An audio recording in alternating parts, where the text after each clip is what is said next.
Bueno, hoy estamos de regreso, nada más y nada menos que con Eli Feinsack. Estoy muy honrada de tenerte en el podcast Seguridad Hoy, que es una audiencia muy grande, acostumbrada a ver temas de geopolítica, de criminología y de seguridad. Entonces, sobra decirte que vamos a hablar un poquitito sobre seguridad humana. Bienvenido, Eli, muchas gracias. No, hombre, muchísimas gracias a vos, Tania, por el espacio. Creo que es un espacio vital para Costa Rica, para la Costa Rica de hoy y para lo que se viene a futuro. Le he dado seguimiento y me parece los temas son muy importantes y definitivamente hay que hablar de eso porque este país se nos está yendo y yo por lo menos no veo la acción necesaria para recuperarlo. Sí, no vemos soluciones y parte de la preocupación es que existan espacios como este para poder sensibilizar y postularle a la gente verdad en otros canales. Y a propósito de eso, Eli, me gustaría empezar haciéndote consultas muy puntuales sobre la visión que tienes desde lo político, lo que estás pensando y soñando para poder básicamente recuperar a Costa Rica. Yo sé que además, porque hemos coincidido ya, tiene que ser una estrategia absolutamente multidimensional y la propuesta es articulada, pero contémosle a la audiencia del podcast cuál es esa visión de él. Sí, bueno, y qué bueno que mencionas que hemos coincidido, porque efectivamente yo te he escuchado, de hecho, creo que nos conocimos la primera vez hace como 8 años o algo Sí, así en un programa de radio, y te he escuchado y después en el podcast y ahora que sacaste el libro Futuro Secuestrado, que lo leí y te llamé y te dije, me identifiqué plenamente con eso. El enfoque tiene que ser multidimensional. Tal vez uno usa un lenguaje diferente y nosotros hablamos de que la seguridad tiene que ser un eje transversal en todas las acciones o en toda la acción política, ¿verdad? Cuando uno piensa en educación, en cultura, en adopción de nuevas tecnologías, etcétera, tiene que estar siempre pensando en cómo esto impacta la seguridad ciudadana, ¿verdad? Pero hoy yo siento que tenemos una emergencia nacional, que tenemos una situación en la que hemos perdido control de partes del territorio nacional, que no tenemos suficientes policías, que están mal equipados, que ni siquiera tienen buenos uniformes.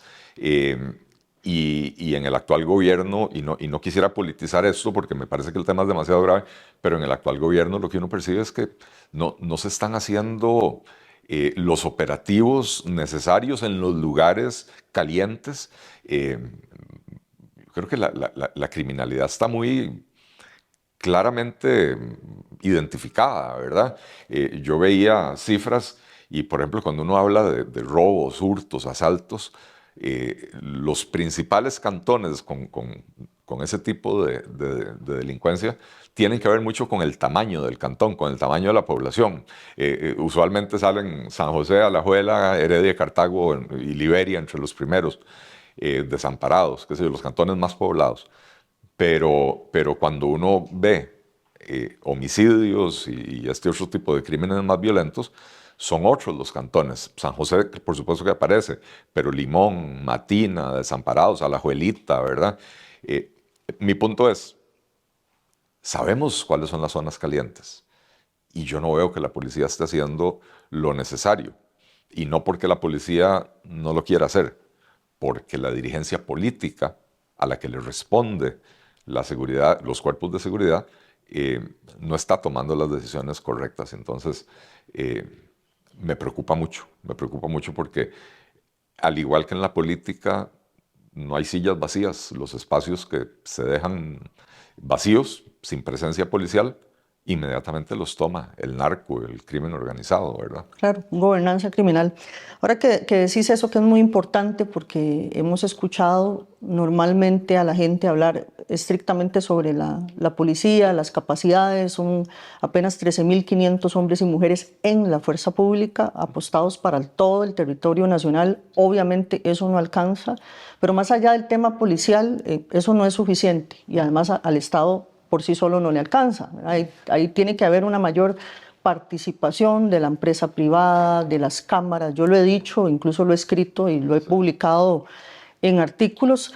que nosotros definitivamente necesitamos articular una estrategia que incluya a todos, y eso es toda la institucionalidad, pero obviamente no lo estamos viendo en este proceso, en estos últimos meses del año, sino que tendría que ser para el futuro, en el próximo proceso electoral. Y entonces ahí, si ya nosotros sabemos que señalas muy bien que está focalizado, el Estado de la Nación ha sido muy inteligente haciendo investigación, sabemos que hay una relación entre el bajo desarrollo social y la criminalidad, sin criminalizar la pobreza, pero que es una realidad que se estrella contra nosotros, para poder abordar una política de seguridad humana que por supuesto incluye a las policías y hacerlo más articulado. Habían mencionado un día de estos, te escuché y me gustaría que lo desarrollen más, temas que están más enfocados en inteligencia financiera, en la UIF, por ejemplo, que es la unidad de investigación que tiene que ver estrictamente con la prevención de blanqueo de capitales, todo esto. Pues todo esto es muy inteligente, pero también mencionaste radares, tecnología, algo más que el típico tradicional policía, que ciertamente lo necesitamos, pero necesitamos algo más. ¿Qué es exactamente esa propuesta, Eli? Bueno, lo resumís muy bien. El tema de inteligencia financiera. Aquí yo no sé hace cuántos años se empezaron a aprobar leyes contra el enriquecimiento ilícito, todas estas que le exigen a los bancos conocer a su cliente, llenar los formularios. Y me acuerdo cuando se empezó a implementar eso, yo estaba metido en un negocio de construcción. Y entonces todas las semanas tenía que pagar planillas de siempre pasaba de los 5 millones de colones. Y menciono 5 millones porque en ese momento eran exactamente $10,000. Y cada vez que uno hacía una transacción por encima de los $10,000, había que volver a llenar el formulario y explicar de dónde venía la plata y toda la caramba. Y era un atraso que yo entendía necesario, pero el punto es que pasaron 10 o 15 años y los que estábamos trabajando decentemente dentro del sistema, llene el formulario todas las semanas, en el mismo banco todas las semanas. Es más, en el banco que me prestó la plata para construir, que me preguntaban cuál es el origen de los fondos. ¿Cómo? ¿No sabe cuál es el origen de los fondos? Me acaban de hacer un desembolso ustedes, ¿verdad? Y me decían, no, sí, don Eli, nosotros sabemos de dónde viene la plata, pero el formulario hay que llenarlo porque se lo tenemos que pasar a la subjefe. Y mi punto es, ¿cuántos criminales cayeron por eso? Cero. Cero, porque el criminal, de ahí, si le van a pedir esa carambada, uno, hace transacciones de $9,900 para que no lo hagan llenar el formulario, o se desbancariza, ¿verdad? Y ellos manejan mucho efectivo y mucho por fuera del sistema bancario. Las mismas leyes contra el enriquecimiento ilícito de los funcionarios públicos, y tenemos que llenar, que está bien, tenemos que llenar declaraciones de los bienes que tenemos. ¿Y a cuánta gente han agarrado con eso? A gente que cuando llenó el formulario se le olvidó incluir alguna propiedad que tenía o lo que sea. Pero por actos de corrupción realmente a nadie han agarrado con eso. Entonces hay que ser más inteligentes, ¿verdad? Y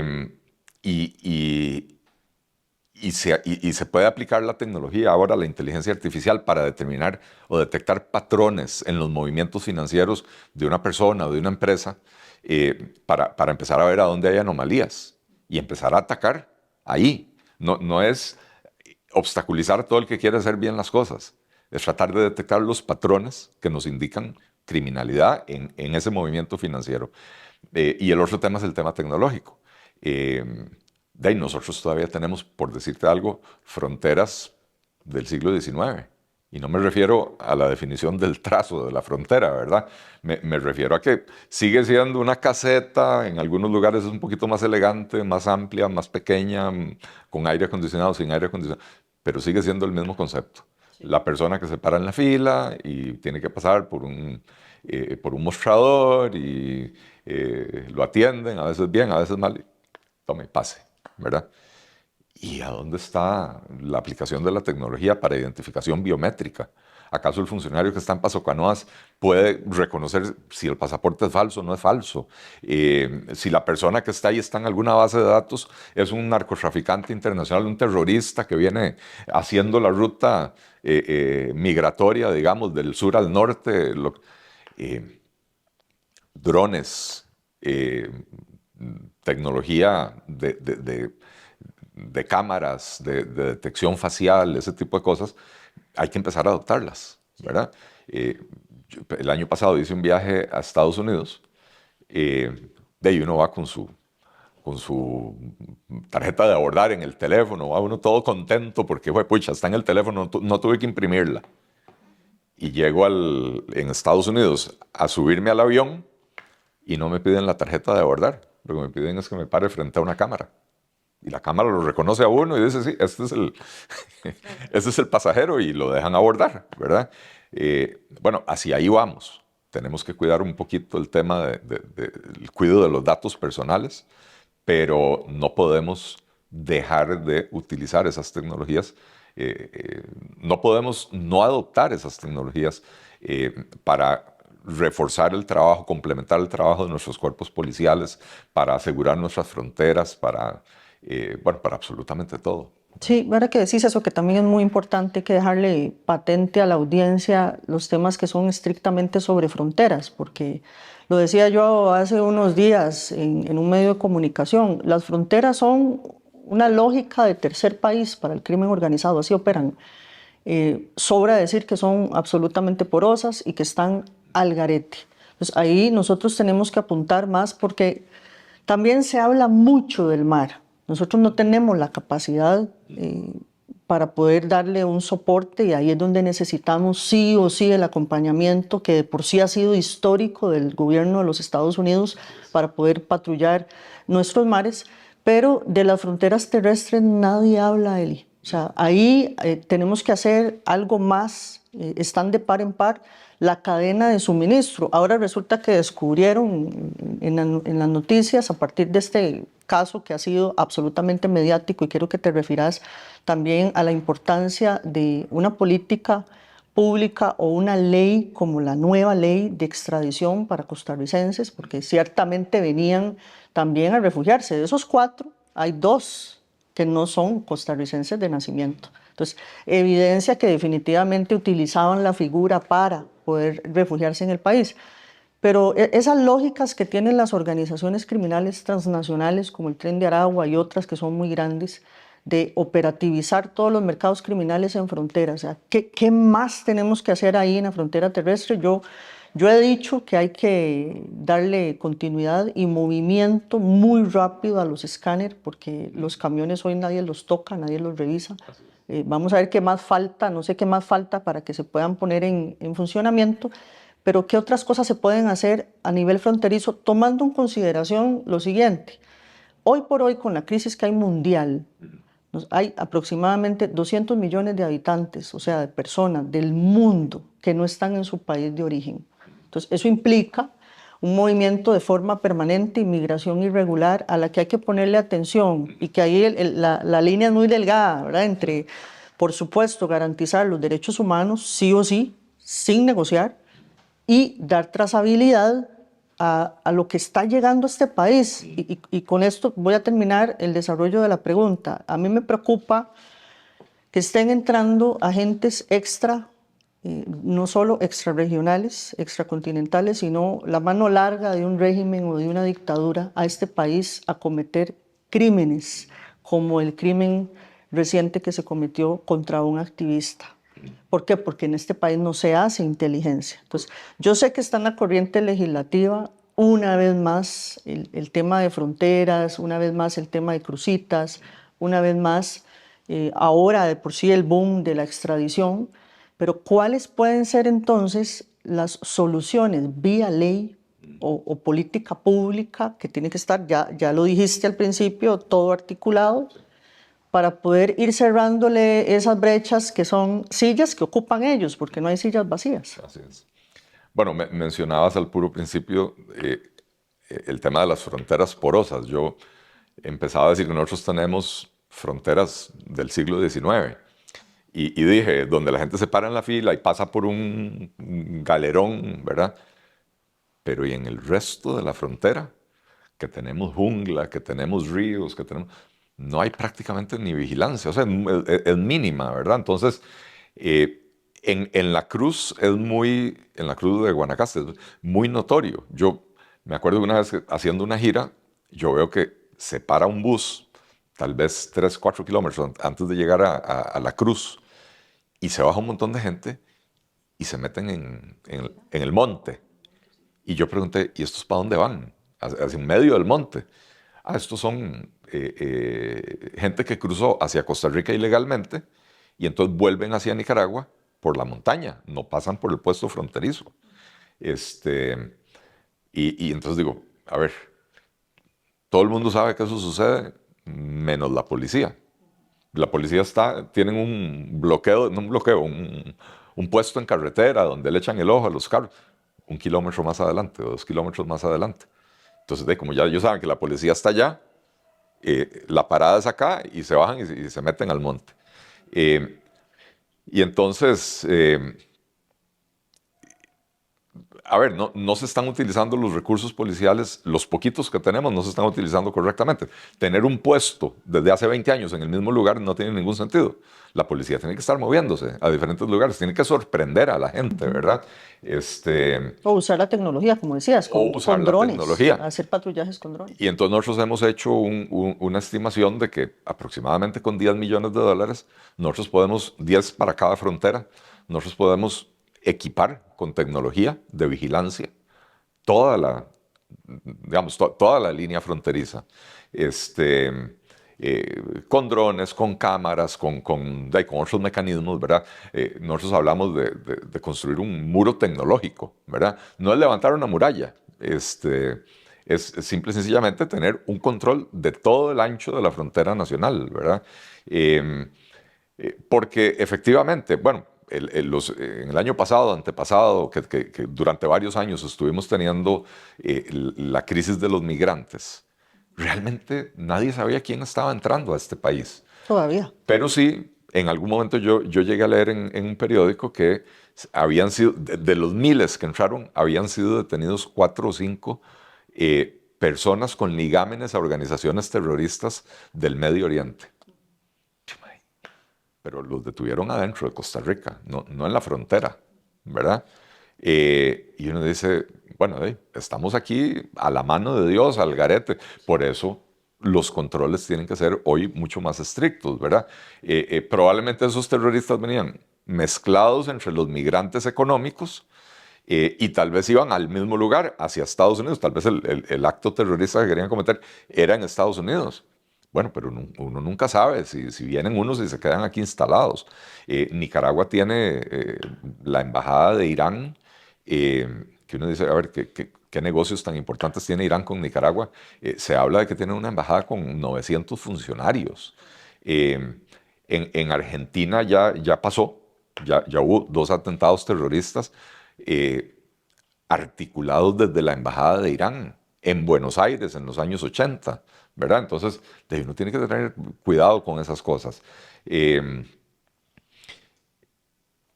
Tenemos una relación histórica con Estados Unidos que yo creo que hay que fortalecer y profundizar por varias razones, ¿verdad? Para empezar, tenemos una situación práctica. Estados Unidos nos queda a la vuelta de la esquina. El 50% de nuestras exportaciones van para allá. El 50% de los turistas vienen de Estados Unidos. El 70% más o menos de la inversión extranjera que llega a Costa Rica es de Estados Unidos. Pero además con Estados Unidos compartimos eh, los valores democráticos, de convivencia, etcétera, ¿verdad? Entonces, me parece que no es un socio estratégico, es el socio estratégico de Costa Rica.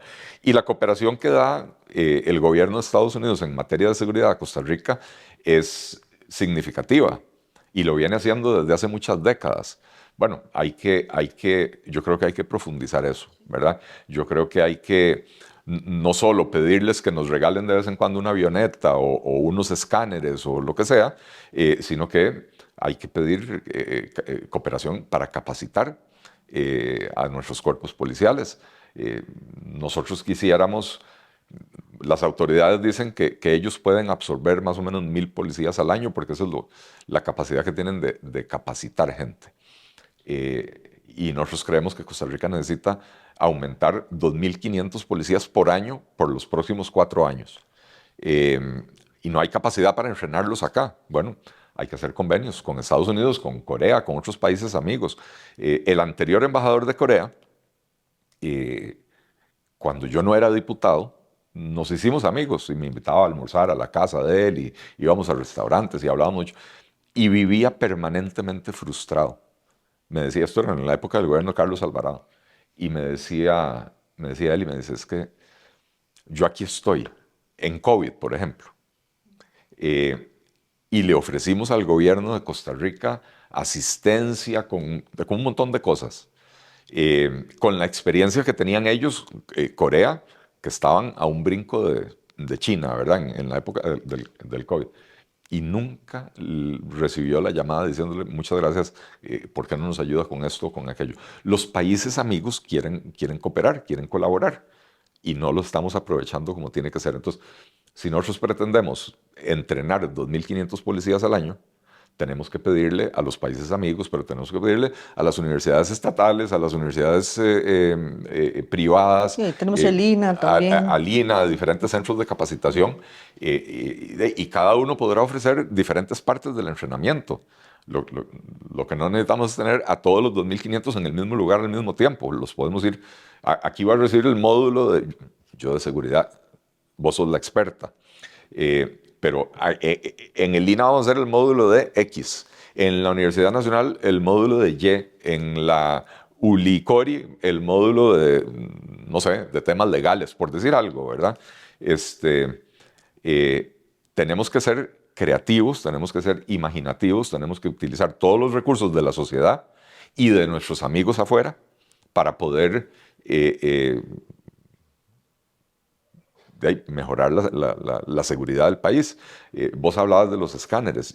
Yo creo que en este país nos vendieron por motivos políticos, y todavía anda por ahí un colega diputado que fue candidato a presidente y que ya anunció que va a ser candidato a presidente otra vez. Y toda la propuesta es hay que poner escáneres en todas las fronteras. Y yo estoy de acuerdo con que hay que ponerlos, pero no es la pomada canaria. No, no, solo es un elemento nada más. Sí. De Costa Rica siguen saliendo cantidades enormes de droga que las pescan en el puerto de Amberes o en Valencia o en diferentes puertos de Europa, y pasaron por el escáner.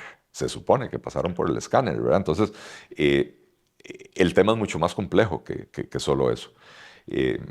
Así que hay muchísimo trabajo y de ahí uno quisiera que en este tema en particular dejemos la politiquería de lado. Nosotros hemos propuesto, nosotros digo, los diputados del PLP, hemos propuesto en infinidad de ocasiones de dónde tomar la plata para contratar más policías, para comprar carros, para comprar lanchas, para comprar armas, equipo de comunicación. ¿De dónde sacar la plata sin tener que subir impuestos? Esa es otra cosa que es muy importante, que dicha que lo decís, para que no se nos vaya a olvidar.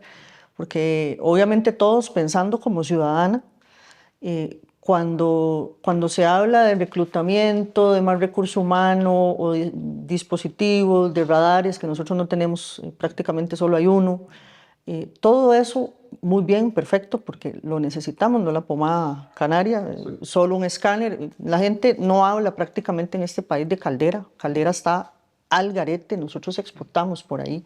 Y ahí hay un efecto de desplazamiento del que tampoco se habla nunca, pero yo sé que has mencionado la importancia de operativizar todo esto de la tecnología. ¿Cómo se va a hacer sin generarle más impuestos a la gente, sin sacarle plata de la bolsa a la ciudadanía? Por un lado, priorizando el gasto. Este gobierno decidió que querían comprar una membresía en la Corporación Andina de Fomento, que es básicamente un banco que le presta plata al país. Usted no necesita ser socio del banco para que el banco le preste. Costa Rica ya tiene préstamos con la Corporación Andina de Fomento. Pero este gobierno decidió gastar $300 millones comprando la membresía, con lo cual el país va a poder pedirle créditos hasta por $5.500 millones al CAF, ¿verdad? Y la pregunta que yo me hago aquí como economista, ¿el país necesita otros $5.500 millones entrando a este país cuando tenemos el mercado inundado de dólares? ¿Por qué?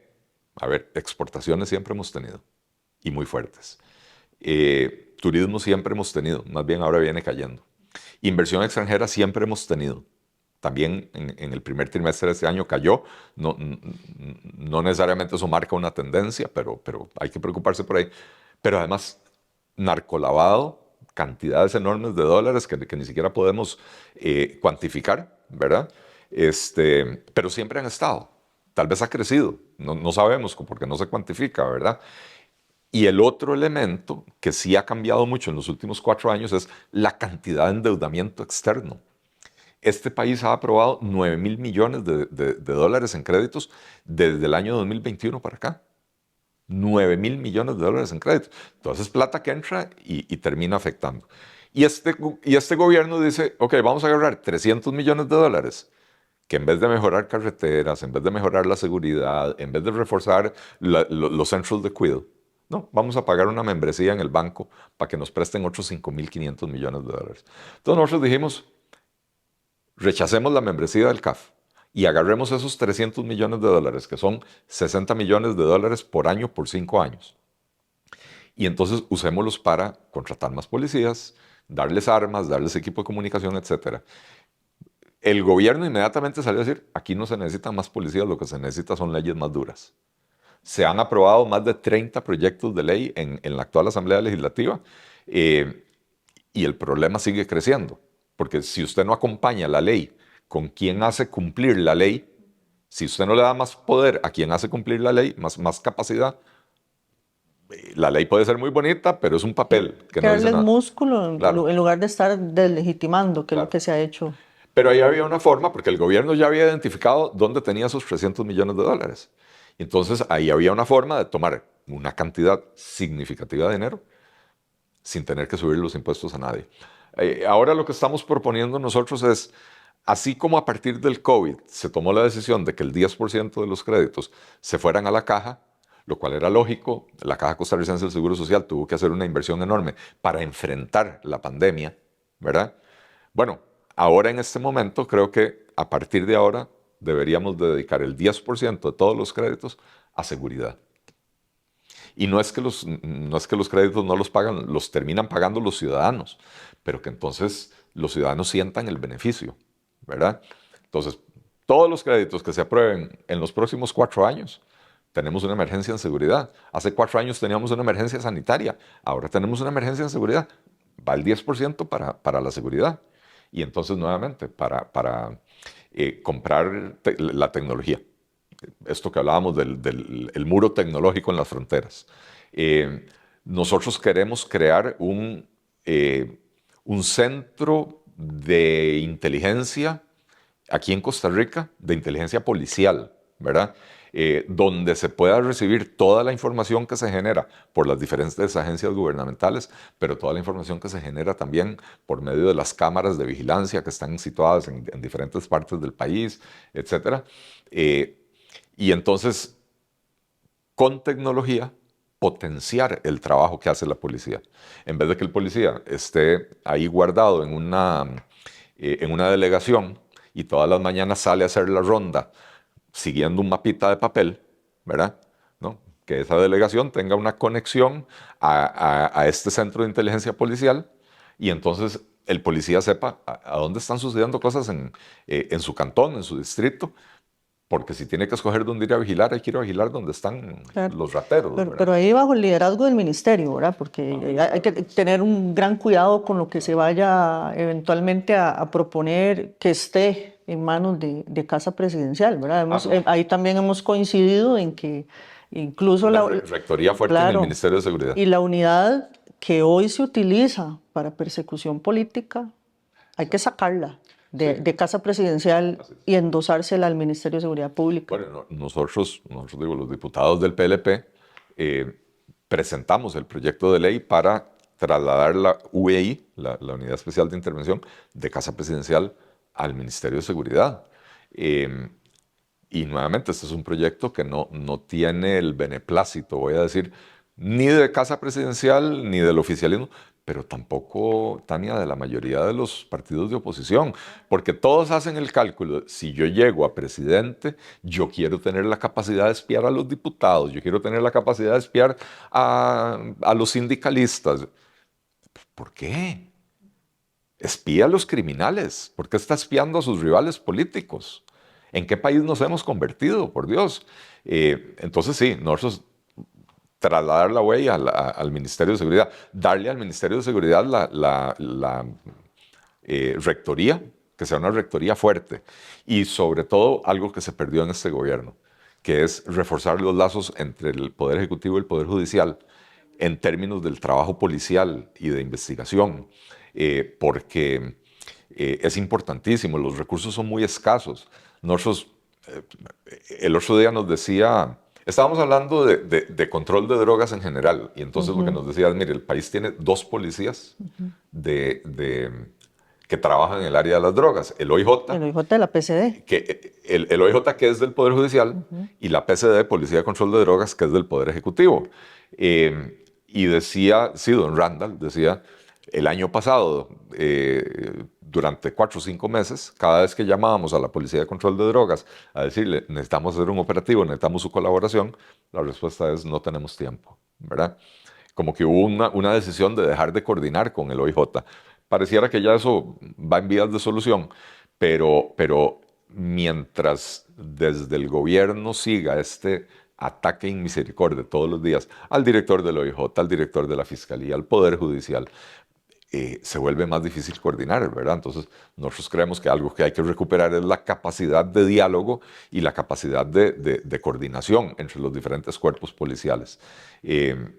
Porque al final de cuentas, la Policía de Control de Drogas, si no me equivoco, son como 260 policías, muy poquitos. No tienen capacidad de cubrir todo el país, pero tenemos policía turística, y la policía turística puede observar y decir: suave, aquí vea los movimientos, aquí hay un narquillo vendiendo, allá está el que llega a distribuir. Llame a la Policía de Control de Drogas, o sea, coordine, ¿verdad? O llame al OIJ, pero que alguien venga a resolver Sí, este pero asunto. tiene que haber una relación, tiene que estar absolutamente articulado. Eso yo no lo estoy viendo, eso no va a suceder en los próximos meses, porque hay una lucha y una pugna cuerpo a cuerpo. Eli, nos quedan 5 minutos y a mí me gustaría que comentes sobre, porque eso también ha estado muy mediatizado, es un botín político, como digo yo. Sabemos y entendemos, y ahí también estamos absolutamente alineados, de que hay que hacer una reforma completa al sistema penitenciario nacional. Ayer dábamos la discusión en un foro sobre unas declaraciones que dio don Randall, que decía que aquí no hay alta contención para criminales de alto nivel, y es absolutamente cierto. Nosotros lo que enfrentamos hoy es crimen organizado transnacional.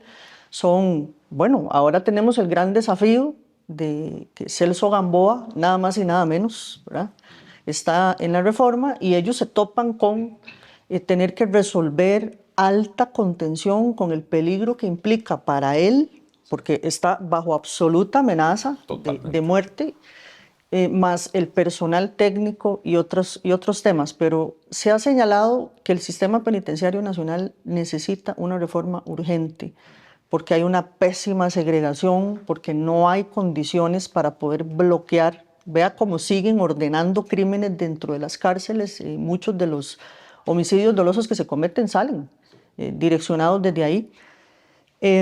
Pero, por supuesto, se ha politizado. Es muy sexy, llama mucho la atención hablar de megacárceles. O sea, si nosotros hacemos una megacárcel, en todo caso, la vamos a llenar y vamos a necesitar otra megacárcel. Pero ahí yo sí creo que es importante que le cuentes a la gente, a la audiencia, cuál es tu visión sobre la urgente necesidad de reformar el sistema, porque en todo caso, ahí hay asuntos también de ley, la ley de ejecución penal que nos urge. ¿Por dónde va eso? Vos que estás ahí, que sos diputado, para que la gente entienda que sí hay forma de solucionar. Sí. Sobre el tema de la infraestructura carcelaria, a mí no me cabe la menor duda, Tania, de que necesitamos más espacio y mejores espacios. Yo no entiendo cuando la gente ve el estado en el que están las cárceles de Costa Rica, que dicen, déjelo así, de por sí esos son criminales. Y lo que pasa es que tenemos cárceles en tan mal estado, algunas construidas hace 50, 60 años, donde ya el concreto de las paredes es polvo, ¿verdad? Y entonces de ahí estos carajos esconden celulares, esconden cuchillos, esconden drogas. A veces uno ve las imágenes en la televisión de un oficial con un, ¿cómo se llama? Los para romper el piso, rompiendo el piso y encontrándose abajo del piso una cuevita donde hay celulares, donde hay... es que usted tiene que tener espacios donde el criminal no tenga la posibilidad de excavar y hacerse un hueco abajo para guardar cosas y después lo tapa con cualquier cosa. Entonces sí, necesitamos más espacios carcelarios y mejor construidos y voy a decir en mejores condiciones, porque efectivamente en Costa Rica terminan yendo a la misma cárcel los de máxima seguridad, los de mediana, y se convierte en una universidad del crimen. Los que entraron ahí de ahí, no sé, se robaron una cartera, se robaron un asalto, lo que sea, eh, terminan aprendiendo de los verdaderos malotes, ¿verdad? Ahí los reclutan también. Y entonces definitivamente tenemos que segregar. Alta seguridad hay que tenerla en un lugar aparte, ¿verdad? Eh, y tenemos que garantizar que el sistema penitenciario contenga efectivamente, ¿verdad? Ahora, se necesitan hacer reformas legales, algunas ya se han hecho, toma un tiempo la aplicación, ¿verdad? Pero yo siento que en algunos casos somos como país demasiado permisivos. El otro día me leía un artículo de don Rafael Ángel Guillén, el exdirector del OIJ en los años 90, vos ni habías nacido, estabas en la Sí, escuela, estaba en la escuela. estabas en la escuela. Un artículo, me gustó mucho porque él pudo expresar con mucha elegancia lo que yo siento y no sé cómo expresar, porque yo no tengo el lenguaje de un abogado, ¿verdad? Pero él dice, esta no es una crítica a la justicia como institución, no es una crítica al Poder Judicial, pero hay que reconocer que en el ánimo de garantizar los derechos procesales de las personas acusadas, imputadas o lo que sea, eh, nos hemos vuelto tan detallistas que a veces por una prueba mal recabada que se puede subsanar, eh, se desestima el caso, en vez de entender que no sabe, esta prueba efectivamente determina que esta persona cometió un delito y entonces veamos cómo se subsana para poder condenar a la persona, porque lo más importante es la víctima, no el victimario, ¿verdad? Y, y entonces a ver, yo como liberal que soy el primero en defender los derechos procesales de la gente. O sea, hasta los criminales tienen derechos de ser tratados de cierta manera, pero esa manera, esa forma de tratarlos no se puede convertir en impunidad. Tiene que buscarse la forma de hacer justicia de verdad. Y hacer justicia de verdad es darle al imputado la posibilidad de defenderse, de poder presentar sus pruebas de descargo. Sucede que las investigaciones a veces se equivocan, ¿verdad? Y se acusa a la persona equivocada. Bueno, el acusado tiene que tener la posibilidad de tratar de demostrar que no hizo lo que le acusan de haber hecho. Pero cuando la prueba es incontrovertible y se cometió algún error, el abogado presentó tarde el escrito, no, pues, la prueba es incontrovertible. Encontremos la forma de subsanar esas cosas para que el que la hace la pague, ¿verdad?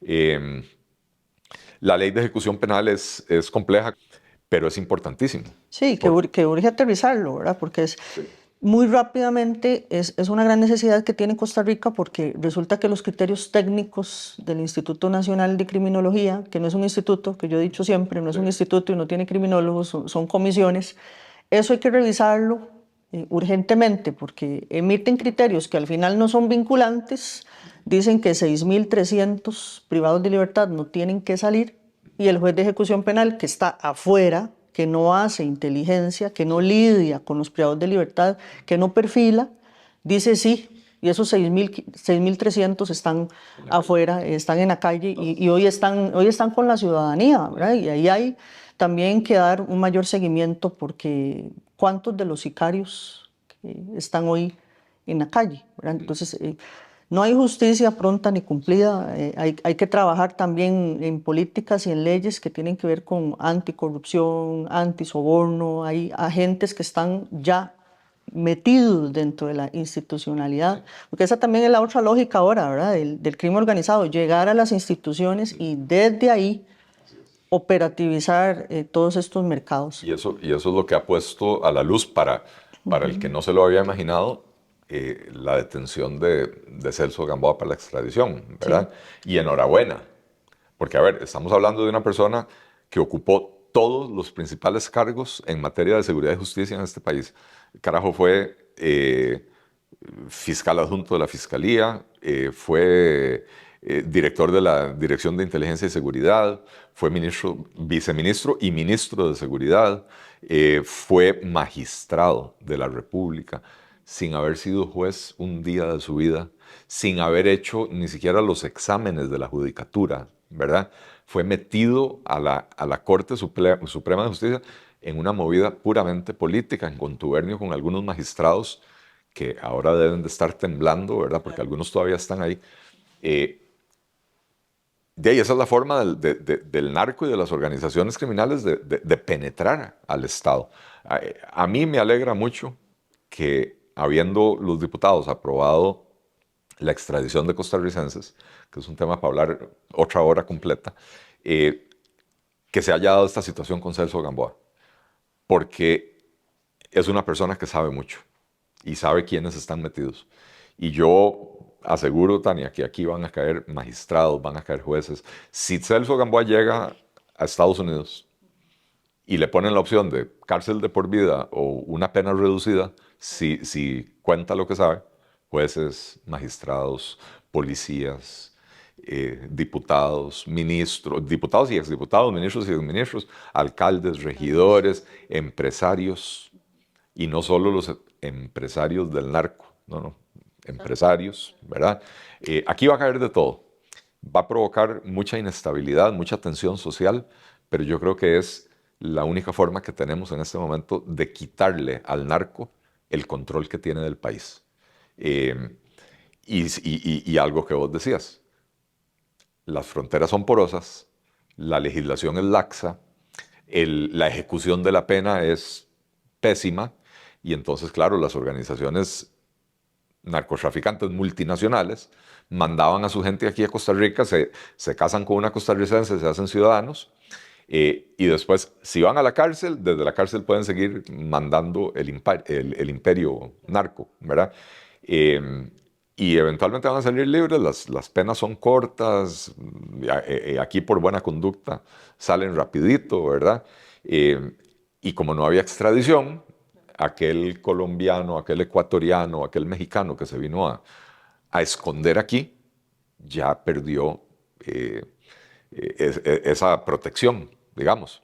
Y ahora sabe que en cualquier momento lo agarran y lo mandan para Estados Unidos. Bueno, esperemos, ¿verdad? Que definitivamente se pueda lograr con ellos, porque además ahora es la forma del Poder Judicial también de lavarse la cara. Claro. Están muy deslegitimados para mal de la sociedad costarricense. Yo esperaría que ellos sean solo, eso es la punta del iceberg, pero que sean los primeros de muchos más que van a caer para poder limpiar este país.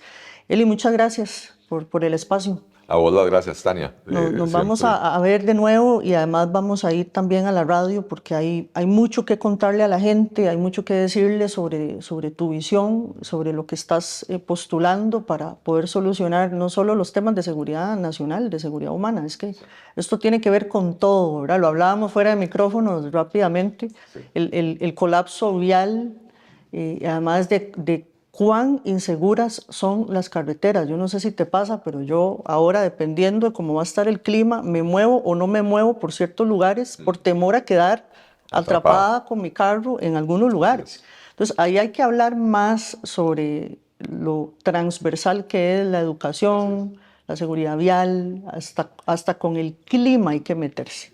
Sí, todos son factores, ¿verdad?